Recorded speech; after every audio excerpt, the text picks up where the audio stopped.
Applications of Gauss law. Electric field due to A-line charge. Consider a thin, infinitely long straight line charge of linear charge density lambda. Let P be the point at a distance A from the line. To find electric field at point P, draw a cylindrical surface of radius A and length L as shown. If E is the magnitude of electric field at point P, then electric flux through the Gaussian surface is given by phi equals E into area of the curved surface of a cylinder of radius r and length L. Because electric lines of force are parallel to end faces of the cylinder, there is no component of field along the normal to the end faces. Therefore, phi equals E into 2 pi AL.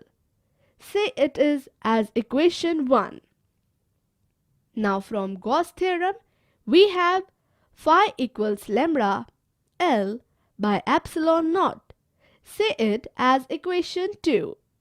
So from equation 1 and 2, we obtain E equals lambda by 2 pi epsilon naught A.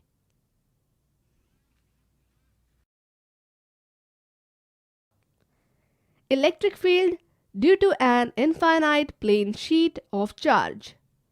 Consider an infinite thin plane sheet of positive charge having a uniform surface charge density sigma on both sides of the sheet.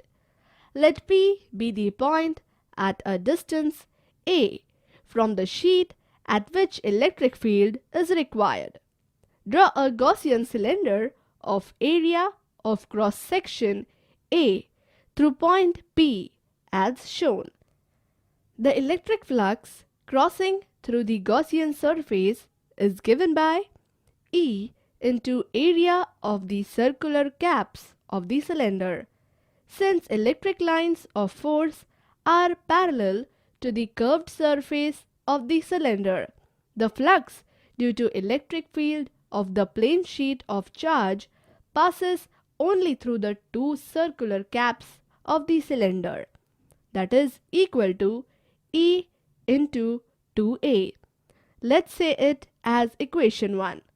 Now according to Gauss theorem, we have phi equals sigma A by epsilon naught because here Q is equal to sigma into A.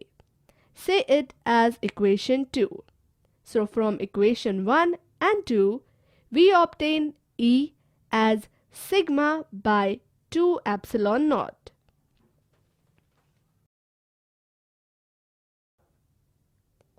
Electric field due to a uniformly charged thin spherical shell. Field outside the shell. Suppose that we have to calculate electric field at the point P at a distance r from its center, which is larger than the radius.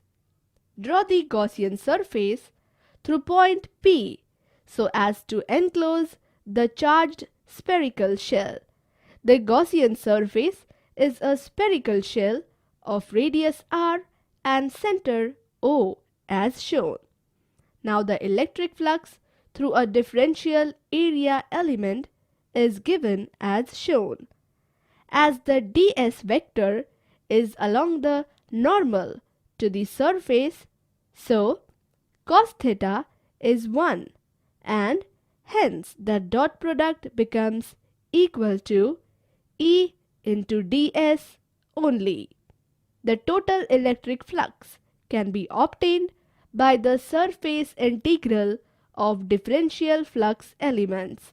On doing so, we get phi equals E into 4 pi r square. From this equation and Gauss equation, we get E equals 1 by 4 pi epsilon naught Q by r square. for the points outside the shell. Field inside the shell. In case of finding field inside the shell, the Gaussian surface encloses no charge. According to Gauss law, E into 4 pi r square equals to 0. Therefore, we get E equals to 0. The graph shows the variation in electric field with distance from the center of spherical shell.